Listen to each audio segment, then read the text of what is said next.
Bismillahirrahmanirrahim. Assalamualaikum warahmatullahi wabarakatuh.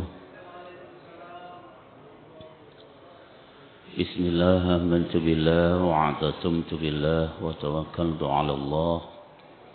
Wa la hawla wa la quwwata illa billahil aliyyil azim. Qala Allah Ta'ala fil Qur'anil Karim. Bismillahirrahmanirrahim. ولكن الله حبب إليكم الإيمان وزينه في قلوبكم وكره إليكم الكفر والفسوق والعصيان. الآية. صدق الله العظيم. أما بعد.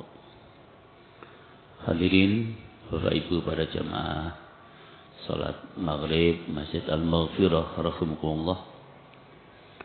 Mari kita awali dengan bersyukur kehadirat Allah Subhanahu wa taala atas nikmat, rahmat, taufik, hidayah, inayahnya yang telah diberikan kepada kita sekalian, sehingga alhamdulillahirabbil alamin pada kesempatan malam Jumat pada saat ini kita bisa bermuwajahah dalam rangka untuk kita laksanakan ibadah kepada Allah Subhanahu wa taala, dan tentu kita selalu berdoa kepada Allah Subhanahu wa taala semoga seluruh amal ibadah kita betul-betul diterima oleh Allah Subhanahu wa taala. Allahumma amin ya rabbal alamin.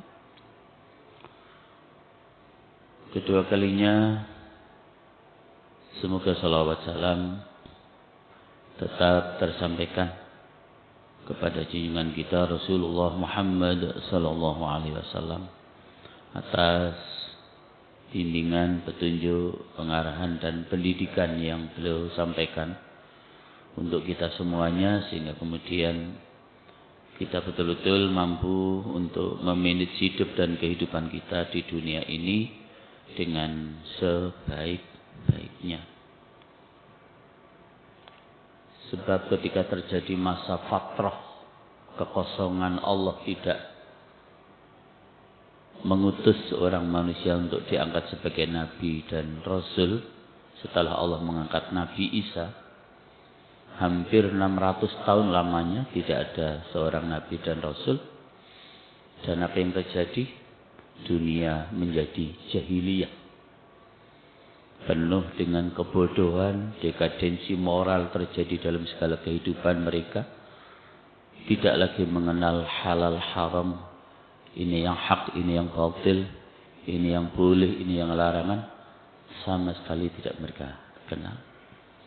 Dan kemudian kita bersyukur kepada Allah bahwa kemudian Allah mengutus seorang Nabi Rasul yang terakhir sebagai penutup seluruh nabi-nabi dan rasul-rasul yang Allah pernah utus sebelumnya.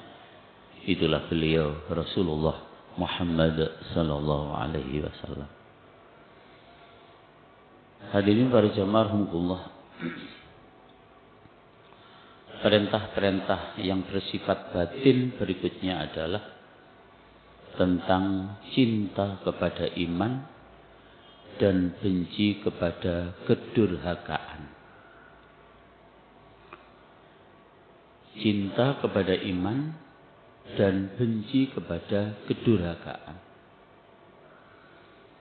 Hal itu didawuhkan oleh Allah Subhanahu wa taala di dalam surat Al-Hujurat ayat yang ke-7. Bismillahirrahmanirrahim.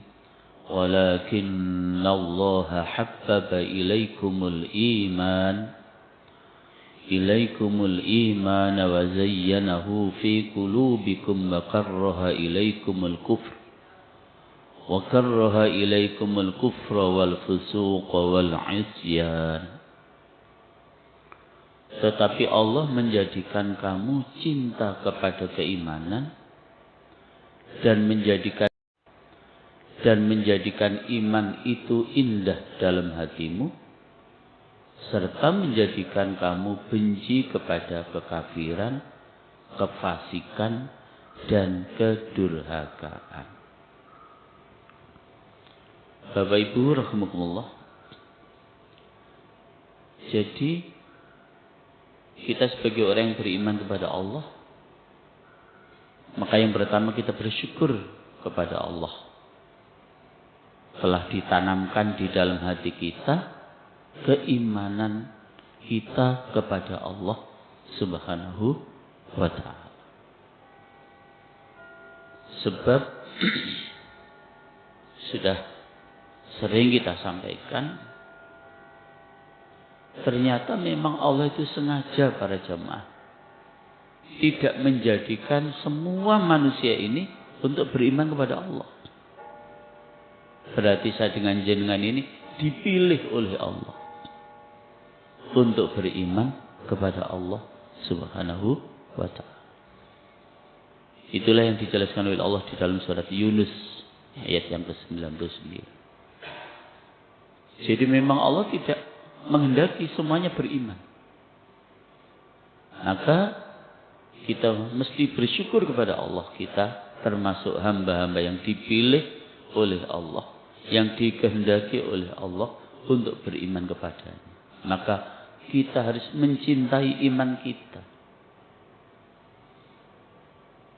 Karena tanpa iman, jamaah, hidup di dunia pasti akan goyah, tidak tentu arah. Apa yang mau kita lakukan, tujuannya kemana, untuk apa, nggak jelas. Kenapa? Karena ibarat rumah tidak dibangun di atas pondasi, pasti akan mudah untuk roboh. Itu. Maka kemudian selalu kita ingat bahwa memang dasar hidup kita ini harus beriman kepada Allah. Ini harus beriman kepada Allah Subhanahu wa ta'ala. Kemudian kita juga bersyukur Allah menjadikan kita benci kepada kekafiran, kefasikan, dan kedurhakaan. Jangan salah para jamaah. Yang kita benci kekafirannya, kefasikannya, kedurhakaannya, kemungkarannya, kemaksiatannya, bukan orangnya. Jadi yang kita benci perbuatan kekafirannya, kefasikannya, kedurhakaannya. Mboten tiyangipun. Sebab kalau kita ini membenci orangnya, itu kadang-kadang kita tidak jujur.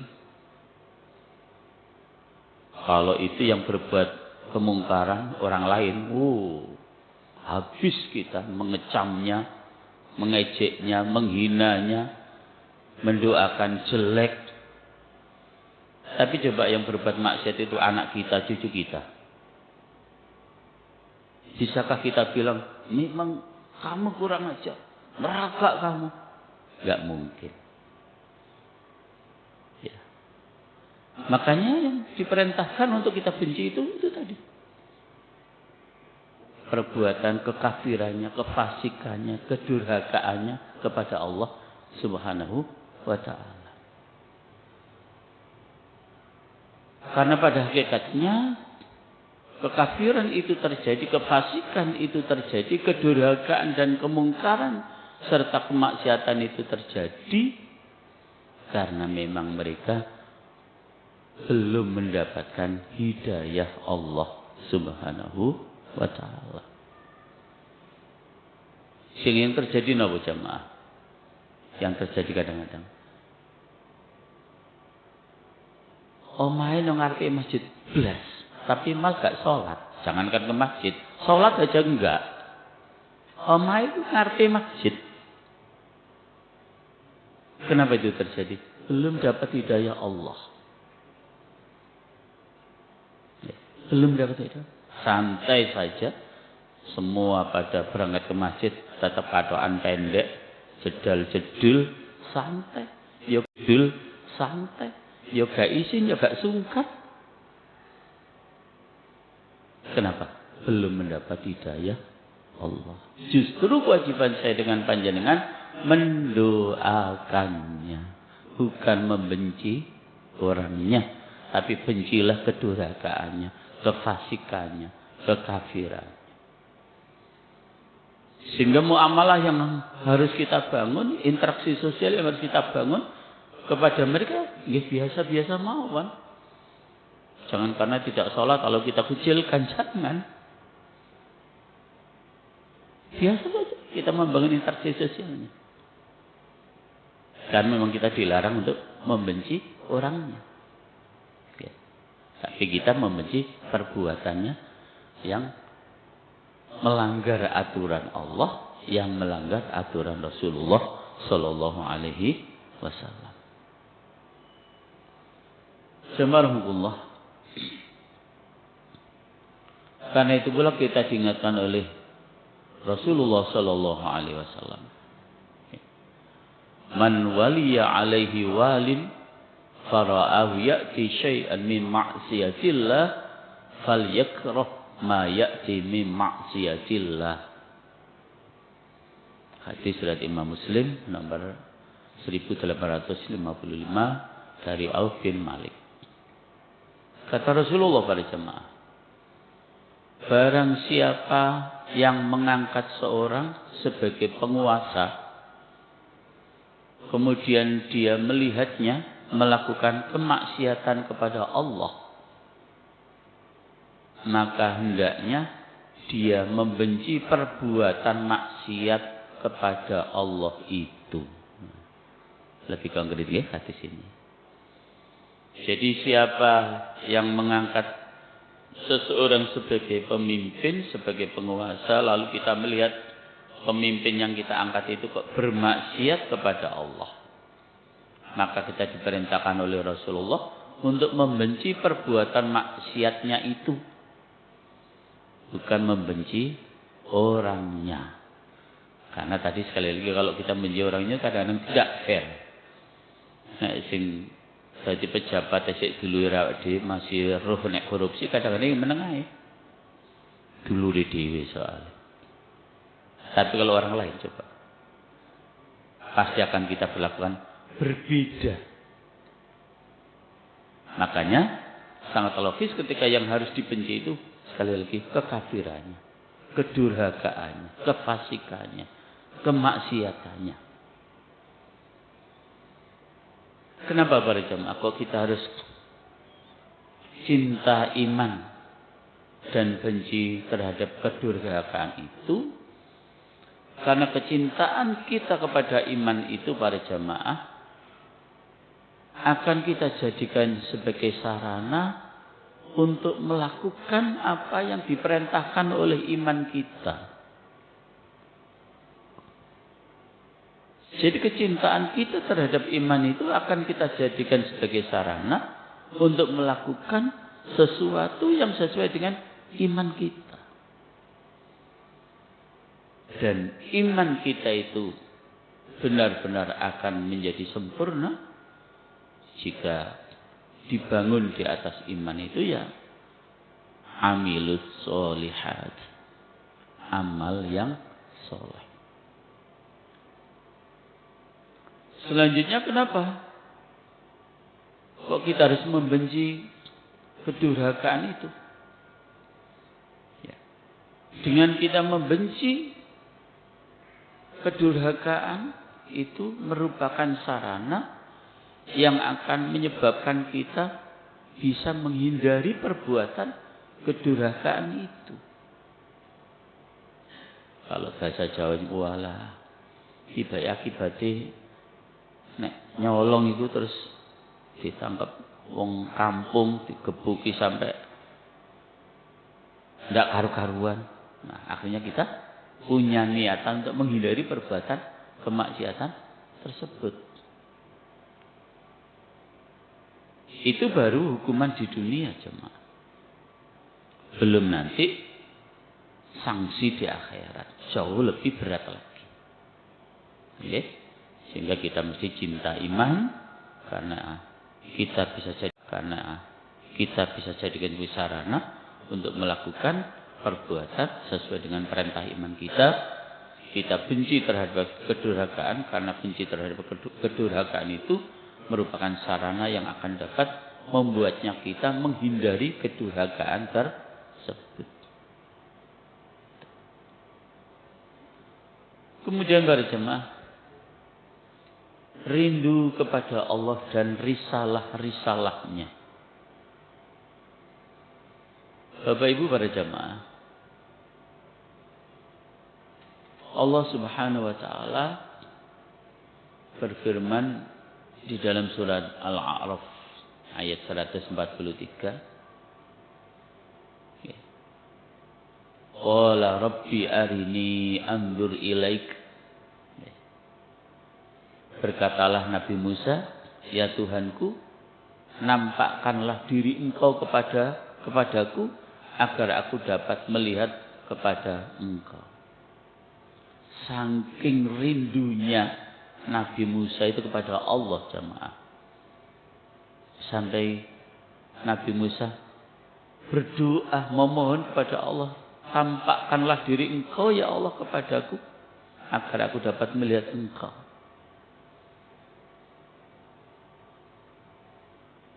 Tetapi apa yang terjadi para jemaah?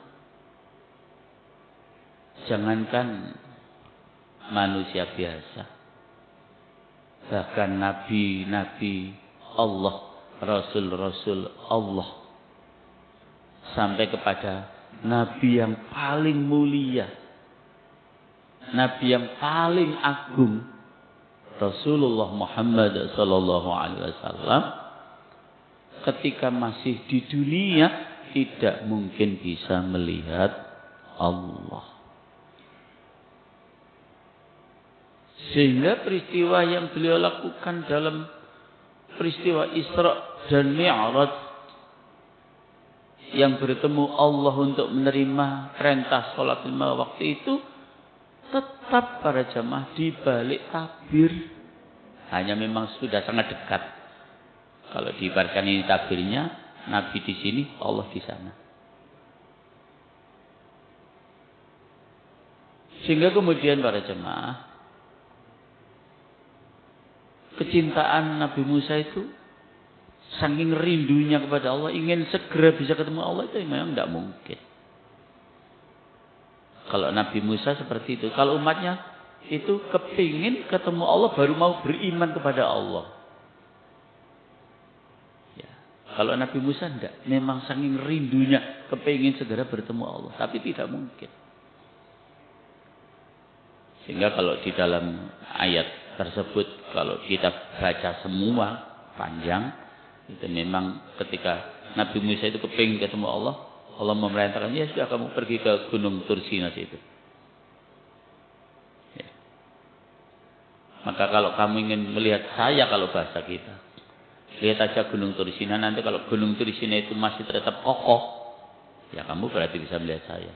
Tetapi begitu Nabi Musa melihat gunung hancur, lebur gunung itu jamaah, dan menyebabkan Nabi Musa pingsan, baru menyadari bahwa memang saat masih hidup di dunia ini tidak mungkin para jamaah kita bisa melihat Allah.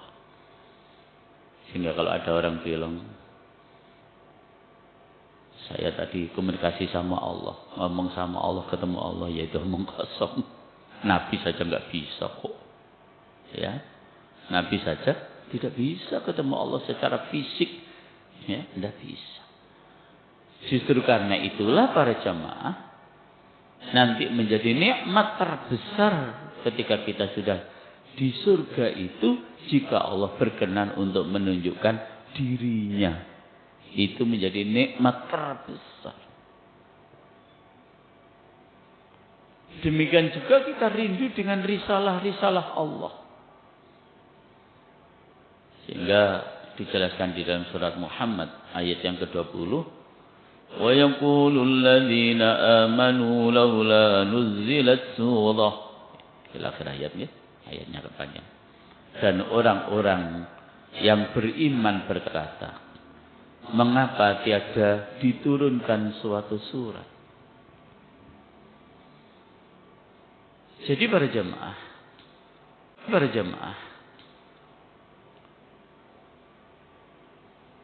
Allah menurunkan Al-Quran buat kita Dan itu yang dimaksud risalah untuk kita itu ya Al-Quran itu. Ya. Karena apa? Karena memang kita haus, jiwa kita haus. Ya. Melihat turunnya Al-Quran, lalu kemudian untuk Nabi dulu itu pernah agak lama tidak turun. Ya. Lalu kemudian orang-orang Quraisy mengejek, kapok kamu Muhammad, sekarang sudah ditinggal oleh Tuhanmu. Buktinya, sudah beberapa bulan ini kamu tidak dapat wahyu. Berdoalah Nabi, dan akhirnya turunlah surat Al-Duha sampai An-Nas itu. Makanya kemudian, saking syukurnya Rasulullah langsung bertakbir, Allahu Akbar. Ya. Takbirnya itu ada modelnya ada 3, itu yang paling singkat ya. Allahu Akbar, Bismillahirrahmanirrahim, Wadduha, dan seterusnya. Allahu Akbar, Bismillahirrahmanirrahim, Alam nashrah laka sadrak, dan seterusnya sampai An-Nas. Itu yang paling pendek, Allahu Akbar. Yang sedang, Allahu Akbar, la ilaha illallah, Allahu Akbar. Yang paling panjang, Allahu Akbar, la ilaha illallah, wallahu akbar, walillahil hamd. Tetapi kalau jenengan belajar qiraat ya. Qiraat itu tata cara membaca Al-Quran. Niku qiraat. Mboten qiraat itu yang dilakukan itu namanya tilawah. Kalau yang dilakukan itu. Qiraat itu tata cara belajar membaca Al-Quran. Itu namanya ilmu qiraat. Jadi dari 7 imam qiraat, mulai ada Imam Asim, ada Imam Hamzah, Ali Al-Kisai, ada Imam Ibnu Amir, ada Imam Abu Amr, okay? Ada Imam Nafi. Ya. Ternyata dari 7 imam itu jamaah yang punya takbir itu hanya dari 1 imam, dan masing-masing imam qiraat yang 7 ini jamaah itu semua punya 2 rawi. Rawi itu sebutan santrinya imam, itu namanya rawi. Itu sebutan santrinya imam namanya rawi. Nah, rawi yang ada yang punya istilahnya syariat takbir itu hanya rawi Bazi, riwayat Bazi. Jadi ada 2, Qombul dengan Bazi. Nah, Bazi itu saja yang punya riwayat ketika mulai Al-Duha sampai An-Nas disunahkan membaca takbir. Ini yang kemudian istilah saya salah kaprah. Salah kaprah gimana Ustaz? Ya bacaan kita ini kan Imam Asim, riwayat Hafiz. Quran yang kita baca itu loh. Itu kan dari Imam Asim, rawinya rawi Hafiz, riwayat Hafiz. Hafiz, Syu'bah, 2 rawi dari Imam Asim yang menjadi bacaan kita itu, bahkan bukan hanya bacaan orang Indonesia, hampir seluruh dunia itu bacaan Qur'annya mengikuti qiraatnya Imam Asim, rawinya rawi Hafiz. Itu enggak ada takbirnya. Itu yang saya maksud salah kaprah, salah pengeterapan. Yang punya takbir hanya riwayat Bazi. Sementara yang kita baca adalah riwayat Hafiz.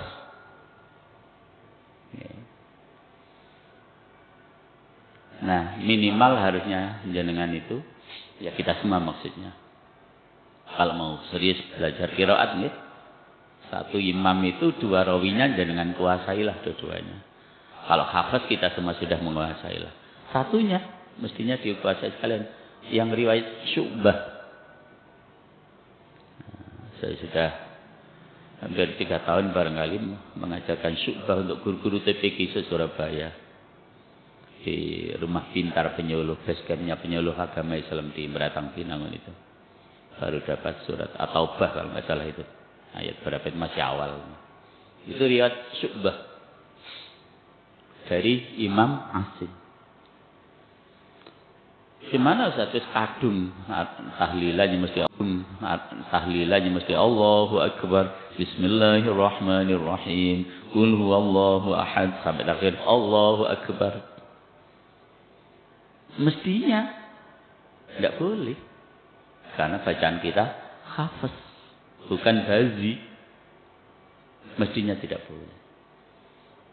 Tapi kalaupun sudah menjadi tradisi bagi kita ini, insya Allah betul dosa lah, nggak sampai dosa.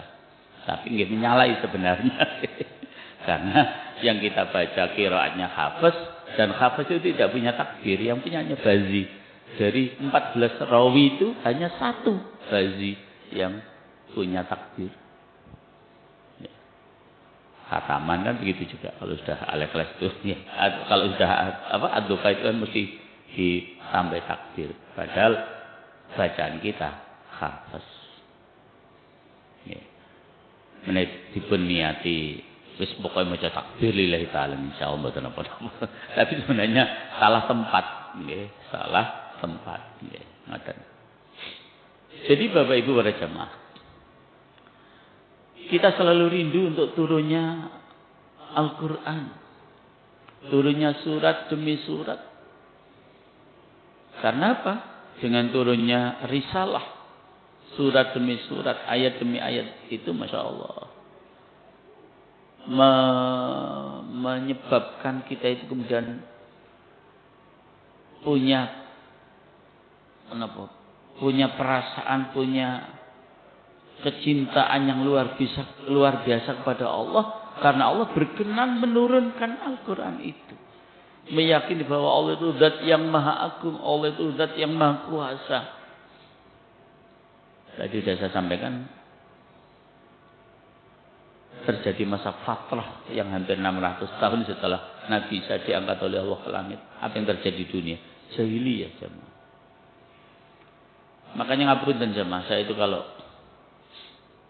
keluar dari Raudhah, kan mesti kalau bapak panggil melewati makam Rasulullah, Abu Bakar, Umar bin Khattab. Enggak bisa dicegah, enggak bisa gawe-gawe, betul juga dihalangi. Mesti kalau nangis nek sampun salam dan Rasulullah. Enggak karena saya harus menangis, boten, tapi sudah otomatis. Nah, berpikir kalau namun sederhana sebenarnya. Yang menyebabkan saya mesti menangis. Ketika salam di hadapan Rasulullah mesti nangis. Apa berpikir saya sederhana itu? Hanya begini jemaah, ya Allah, andai kata engkau tidak mengutus beliau ini, apa jadinya dunia ini ya Allah? Wong sudah ada Al-Quran, ahadis, ijma' qiyas saja, dunia tasik kados ngeten iki jamaah. Makanya kemudian kalau kembali ke An-Nisa insyaallah nggih. Ayatnya saya agak lupa. Justru di ayat itu dijelaskan jamaah, iman yang paling besar atau kenikmatan yang paling besar itu adalah dengan diutusnya Muhammad sebagai Nabi dan sebagai Rasul Allah Subhanahu wa ta'ala. Itu nikmat terbesar, bukan iman. Karena kita tidak mungkin bisa beriman kepada Allah tanpa petunjuk Rasulullah Sallallahu Alaihi Wasallam. Buktinya dulu, karena tidak ada petunjuk Rasulullah, nyembah patung, nyembah batu, nyembah gunung, nyembah matahari, nyembah lautan, nyembah kuburan. Ketika Rasulullah Sallallahu Alaihi Wasallam belum diutus oleh Allah. Jadi berpikir saya sederhana banget, hanya karena ya Allah, andai kata engkau tidak mengutus beliau, apa jadinya dunia ini ya Allah? Ngoten tak boleh. Dan sepindah malih itu bukan saya buat-buat, bukan sengaja engko nek dengan Nabi mesti tak tangis mboten. Itu otomatis untuk saya. Kalau Ka'bah mungkin nggih. Ya Ka'bah itu kan batu saja nggih. Kalau awal-awal itu nggak bisa bayangkan jamaah. Ya karena secara lahiriah wong guru ngaji bayarane 15.000 kok iso teko Mekah ke Madinah. Kula nek guru ngaji. Guru ngaji. Niku ngantos jiwit-jiwitan kalih ibu lari-lari. Temen dah awak dhewe nang arep Ka'bah. Tapi rumiyin kula haji pertama. Saking syukuripun kepada Allah. Saking syukuripun. Terakhir pada jamaah, cinta Rasulullah Sallallahu Alaihi Wasallam. Bapak Ibu, hadis ini sudah sering kita sampaikan dan sudah sering kita dengar. Beliau dawuh di dalam hadis riwayat Imam Bukhari nomor 15 dan Imam Muslim nomor 44 dari sahabat Anas bin Malik, Nabi dawuh, la yu'minu ahadukum hatta akuna ahabba ilaihi min waladihi wa waladihi wan nasi ajma'in.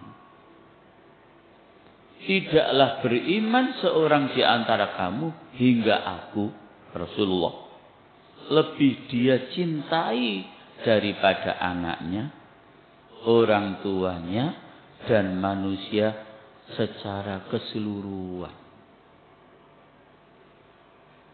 Maksud itu menjadi di hadis sahih ini. Maksudnya para jamaah, iman kita itu tidak akan sempurna sebelum kita mampu menumbuhkan cinta kita yang pertama itu kepada Rasulullah Sallallahu Alaihi Wasallam. Dua sahabat besar antara Abu Bakar As-Siddiq dengan sahabat Umar bin Khattab. Menawi Abu Bakar As-Siddiq itu sudah 100% cinta pertama kepada Rasulullah.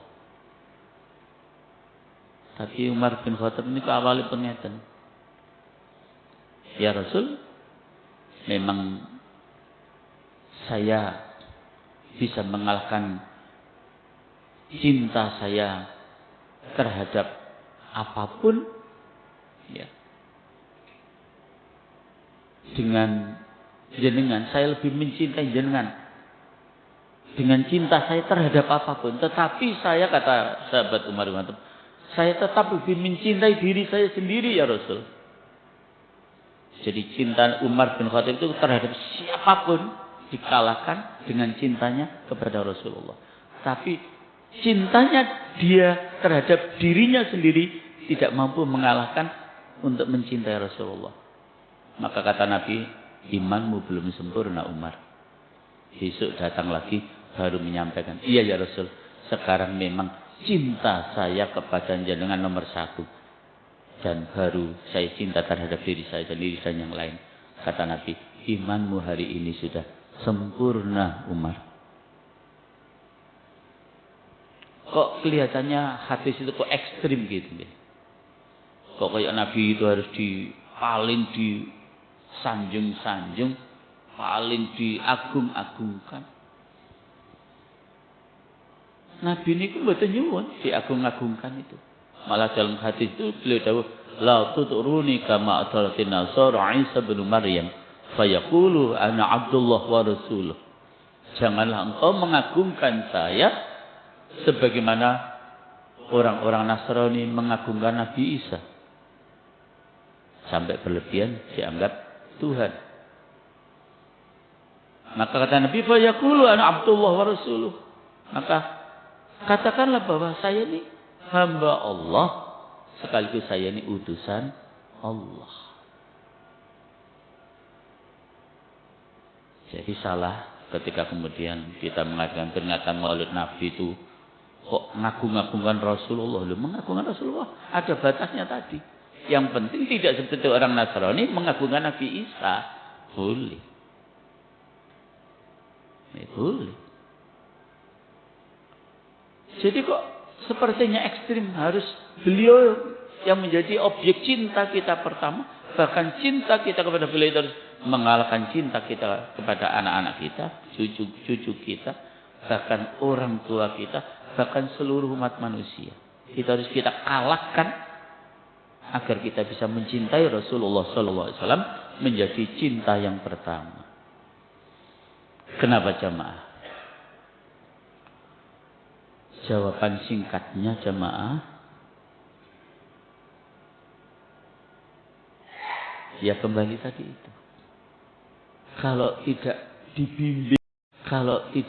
dibimbing oleh Rasulullah kita ini, kalau tidak dididik oleh Rasulullah, kalau tidak diarahkan oleh Rasulullah, kalau tidak karena Allah mengutus Rasulullah Sallallahu Alaihi Wasallam, maka kita pun tidak akan bisa menjadi orang yang beriman. Kita pun tidak akan bisa menjadi orang yang baik tanpa pengarahan, pendidikan, bimbingan ya, dari Rasulullah Sallallahu Alaihi Wasallam. Nah, bahkan kemudian kenapa cinta kita pertama harus kepada Rasulullah Sallallahu Alaihi Wasallam? Karena beliaulah para jamaah. Dalam hadis itu saya bahasakan bahasa Indonesia saja, yang selalu memegangi ikat pinggang kita agar di akhirat kita tidak sampai masuk neraka. Itu beliau selalu memegangi ikat pinggang kita. Terus nek enten umat Nabi niku nanti di akhirat itu sampai mlebu neraka. Niku maksa dhewe mlebu neraka. Karena semua sudah dipegangi ikat pinggang kita itu oleh Nabi. Jangan sampai ada umatnya yang masuk neraka. Bahkan kalau terlanjur masuk neraka pun beliau diberikan izin oleh Allah untuk memberikan syafaat pertolongan. Sehingga para jamaah juru selamat yang sebenarnya itu Rasulullah. Dengan izin Allah, dengan syafaat itu. Itu juru selamat yang sebenarnya. Bukan yang lain. Ya. Makanya kita diingatkan oleh Rasulullah Sallallahu Alaihi Wasallam para jamaah. Silahkan kita, maksudnya silahkan kita itu ya, mboten dikongkon dosa mboten maksudipun. Bahasa saya saja, silahkan kita mau melakukan perbuatan dosa apapun silahkan. Yang penting jangan syirik kepada Allah. Karena ketika kita mati itu masih membawa dosa syirik, belum taubat sudah mati, kita bawa dosa syirik itu. Allah Subhanahu wa taala tidak mengizinkan Rasulullah Sallallahu Alaihi Wasallam untuk memberikan syafaat karena dosa syirik. Maka dosa sebesar apapun selain syirik selesai dengan syafaat Rasulullah. Tapi dosa syirik, sekali lagi dalam hadis, Allah tidak mengizinkan beliau untuk memberikan syafaat kepada orang-orang yang meninggal masih membawa dosa syirik. Memang konkret jemaah di An-Nisa ayat 48 itu. Innallaha la yaghfiru ayyushraka bihi wa yaghfiru ma duna dzalika liman yasha. Sesungguhnya Allah tidak akan mengampuni dosa syirik. Dan Allah hanya akan mengampuni dosa-dosa selain syirik. Itu pun bagi mereka yang dikehendaki oleh Allah untuk diampuni dosanya. Sehingga sering saya bahasakan, perbuatan yang amat sangat dibenci oleh Allah adalah syirik. Sebagaimana perbuatan yang amat sangat dibenci oleh Rasulullah Sallallahu Alaihi Wasallam adalah perbuatan bid'ah. Walaupun tidak bisa dihindari, bid'ah itu tetap ada dua. Bid'ah hasanah dan bid'ah dholalah.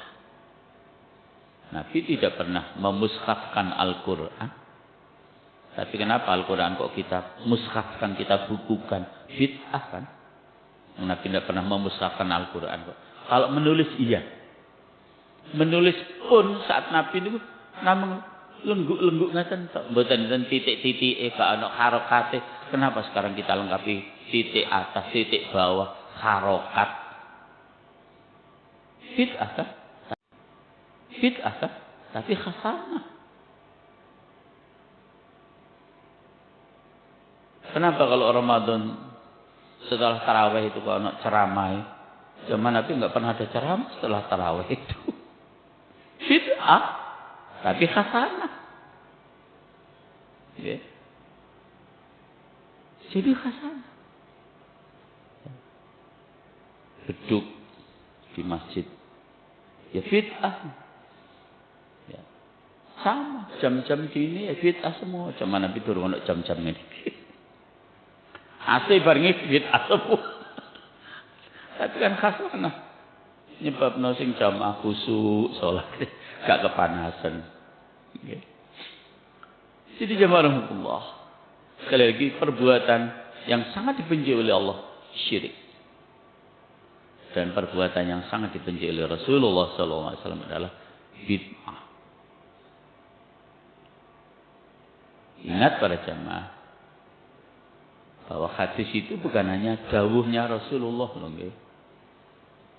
Jadi hadis itu mulai qauluhu, ya, wa af'aluhu, wa takriruhu. Itu hadis. Ucapan beliau. Perbuatan beliau yang tanpa ada ucapan. Tapi beliau melakukan. Itu hadis. Bahkan wa takriruhu. Penetapan perbuatan sahabat. Ada sahabat berbuat begini. Tidak ditegur oleh Rasulullah. Hadis. Salah satu contoh nggih. Yang tidak dilakukan oleh Rasulullah, dilakukan oleh sahabat. Ini sahabat Bilal bin Rabah niku. Selalu Bilal itu setelah wudhu mesti sholat 2 rakaat. Sehingga ketika beliau mendengarkan suara sandal Bilal ada di dalam surga Allah itu, justru beliau tanya kepada Bilal, Bilal, memang kamu punya amalan apa? Kenapa ya Rasul? Kok saya sudah mendengar suara sandalmu ada di surga Allah? Hadis sahih ini. Tentu saya tidak melakukan amalan apapun ya Rasul kecuali seperti yang panjenengan perintahkan. Tapi saya ya Rasul tidak pernah meninggalkan sholat 2 rakaat setiap selesai wudhu. Dilakukan oleh sahabat, tapi tidak disalahkan oleh Nabi. Itulah penetapan Rasulullah terhadap perbuatan sahabat. Tidak mesti dilakukan oleh Nabi. Ya. Itu semuanya artinya hadis. Ya ucapan beliau, perbuatan secara langsung yang dilakukan oleh beliau, bahkan penetapan atas perbuatan sahabat. Sehingga sering juga saya sampaikan, karena pertanyaan itu masih muncul saja. Ustaz, sholat witir itu kan sebagai penutup sholat malam. Iya, betul. Gimana Ustaz itu kok ada yang setelah ba'diyah langsung sholat witir? Apakah boleh? Boleh. Karena mencontoh perbuatan sahabat. Jadi sahabat Abu Bakar As-Siddiq ini jamaah mesti tarawih, napa tarawihnya? Witirnya salah ba'diyah Isya. Kalau Umar tidak pernah. Nanti salah tahajud, salah salat ini baru ditutup witir. Ketika hal itu ditanyakan oleh sahabat yang lain kepada Rasulullah terhadap perbuatan sahabat Abu Bakar, apa jawaban Nabi? Itulah kehati-hatian Abu Bakar As-Siddiq. Jangan sampai ada satu malam pun yang dia tidak sholat witir. Kehati-hatian Abu Bakar As-Siddiq. Ketika menanggapi apa yang dilakukan oleh Umar bin Khattab, itulah kemauan keras Umar bin Khattab bahwa saya setiap malam pasti bisa bangun, kemudian saya sholat lail dan terakhir saya tutup witir. Makanya kalau menurut hadis juga yang baik itu jangan ketika sholat tarawih itu witirnya harus mengikuti imam yang mengikuti yang kita ikuti sholat tarawih itu, bukan kemudian habis tarawih buyar diri nggak ada tuntunan itu. Jangan karena nanti beralasan menutup witirnya belakang. Itu tidak ada contoh antara Abu Bakar dengan Umar bin Khattab. Jadi yang afdal sholat witir pada saat Ramadan itu mengikuti imam yang kita ikuti sholat tarawehnya. Bukan habis taraweh itu biar di dewi ngoten, tidak ada tuntunannya itu. Ya. Soal jenengan nanti tahajud lagi, tidak boleh ditutup witir lagi karena memang sudah witir. La witraini fil lail kata Nabi. Tidak ada 2 kali witir dalam semalam.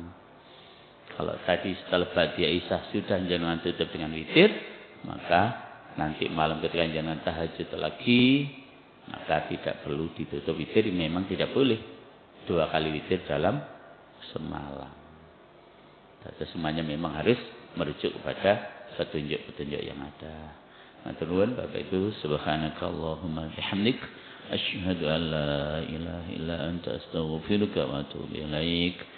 ربنا آتنا في الدنيا حسنة وفي الآخرة حسنة وقنا عذاب النار والحمد لله رب العالمين.